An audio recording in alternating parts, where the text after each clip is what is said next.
Oh, back at it again. Ladies and gentlemen, welcome to episode number 1 of UWW's Wrestling Roundup. I'm your host, Eric Olanowski. The show will be a monthly recap reviewing the biggest events, news, and storylines from the months previous. Coming up on today's show, we'll take a deep dive into the newly released updated ranking series events. We'll also touch on the $600,000 prize pool that'll come along with those changes. In addition to that, we'll look at the seeding process for the 2021 Tokyo Olympic Games and the 2021 World Championships, which will take place in October in Oslo, Norway. We'll also take a look back at January events that included the Henri Duglen, the Zagreb Open, Flow Wrestling's pair of events, and the Russian Pro League. That and much more coming up on episode number 1 of UWW's Wrestling Roundup.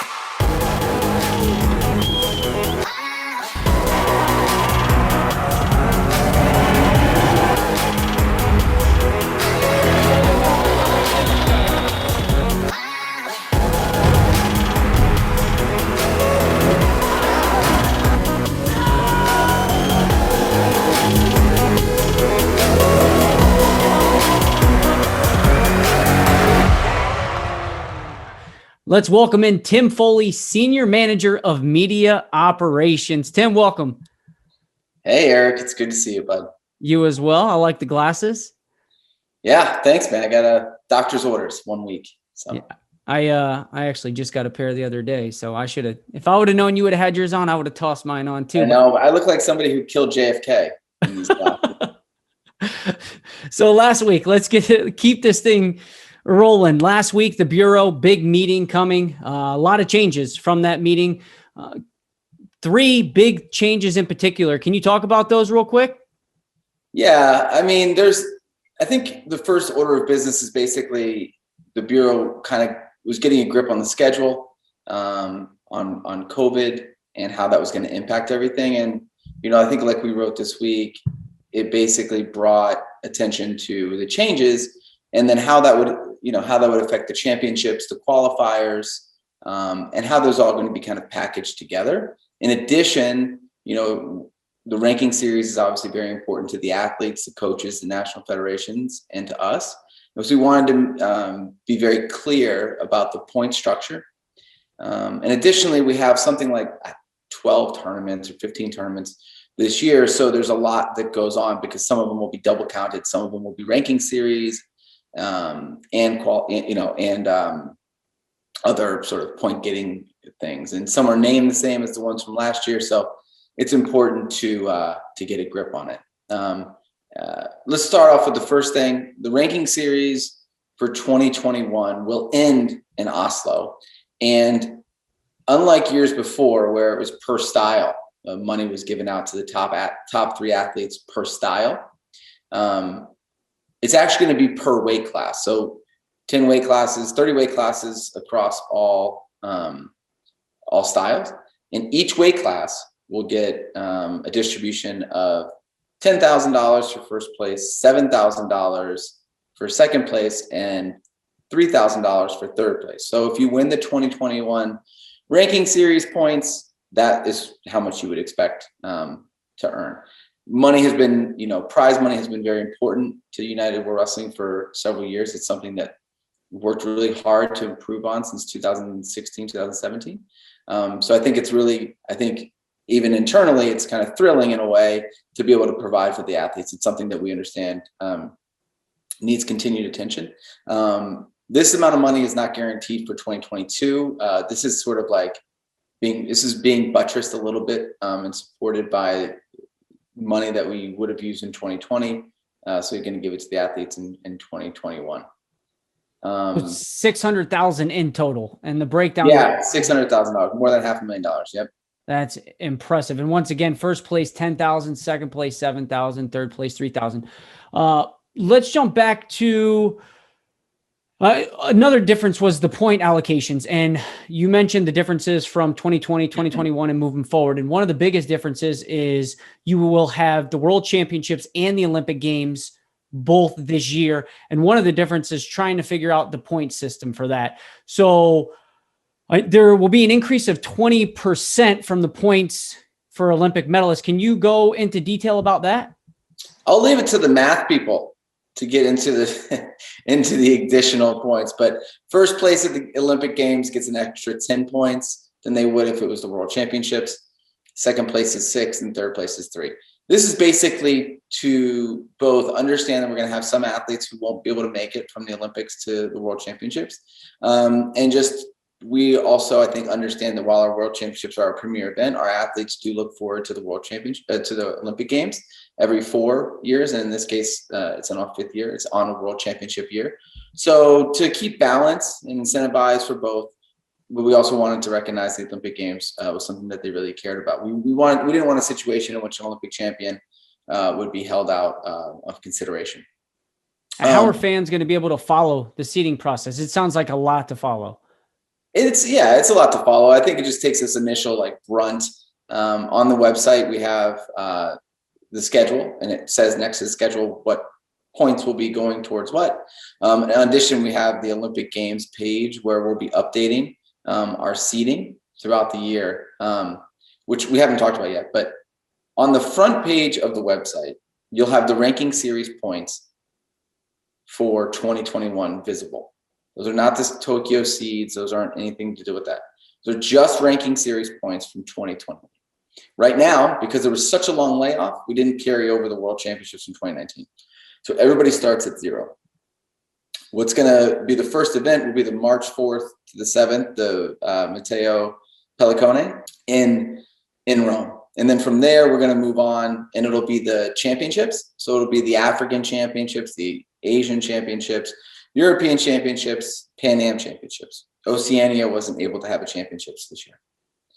In addition, we'll also have the ranking series Poland Open, which will be June 8th to the 13th. And in addition to, of course, like we talked about, August 1st to the 7th is the Olympics, and in October we have the World Championships. And a quick note on the Poland Open is, while it's also a ranking series event for this year, it also will factor in to Tokyo seeding. Let's move. That's where you start getting a little bit of the crossover. Yeah, it's a lot. But yeah. I'm sure this conversation is going to allow people to more easily understand it than just reading it, if you would. Let's move to another big change was the scoring points. Or is there anything else you want to touch on in regards to ranking series, point structure for the Olympic Games and World Championships? Yeah, so for Tokyo, if you eliminate the qualifier section of that,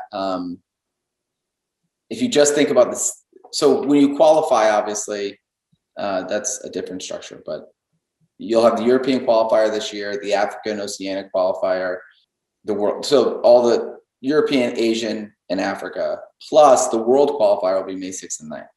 The points that people bring in can also be reported, like I mentioned before, at the Poland Open, but also China, Turkmenistan, and the Democratic People's Republic of Korea will have an opportunity at the Asian Championships in Kazakhstan to add points to their Tokyo seeding.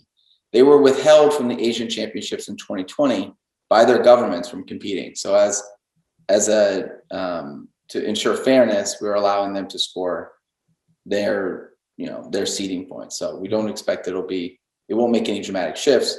And we looked at historical records, and it should all be in line. So that's one important thing to keep in consideration with the Asian Championships this year.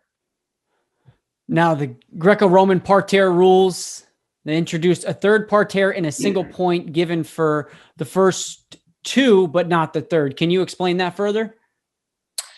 Yeah, you did. The third is basically just presents the opportunity to put the competing wrestler down. I think one of usually it's the trailing wrestler who is pushing forward. Let's say it was the testing for this was in Russia, and this is basically what we saw. It would be like Sergey Emelin was up 2-0, and he's pushing. And I forgot who his opponent was, but he's pushing, and there was really no recourse for the referee to put the leading wrestler down. And in testing in Russia, it looked like it was actually a pretty good advantage. It motivated the winning wrestler to stay and engage through fear of being put down. Now, you don't give a point because you want to make sure that the athletes themselves are scoring as many points as possible. And if you've already handed out 2 singular points, it seemed redundant. So they saw mixed reviews. Some were able to hold on to their wins even by getting put down. Some created more action on the mat, which scored points. And finally, you did see some circumstances where winning wrestlers who had gotten 2 singular points from being put in parterre, being given parterre advantages, losing because they got lifted or something, late in the match. And I think historically, as we've seen late in the match, when people have a lot on the line, we've seen a lot of really good lifts from parterre. So the idea is that wrestler, they stay tired, they stay in the center, they don't want to get pushed out, they don't want to get put down, and that action can hopefully continue to build in that section of the match. So just continue to promote action during the match, and this was one of those hopefully changes. It seems like a lot of changes in Greco-Roman. I was thinking about this the other day, and when I thought back to the 2017 World Championships, there was rule changes there as well, and then following 2018, and then 2021. One of the things that we were blessed with in international wrestling is that we're able to make rule modifications as the gamifying of the sport increases. And I think familiarity just does that. But if you look on the long arc since 2013, freestyle's undergone basically one significant rule change, which was regarding defensive takedowns, I think. And that happened really quickly in 2013. So I think by 2014, more or less, the rules have stayed the same in women's wrestling and men's freestyle. Greco-Roman has been a little bit more difficult to wrangle because of obviously not attacking legs can limit some amount of offense.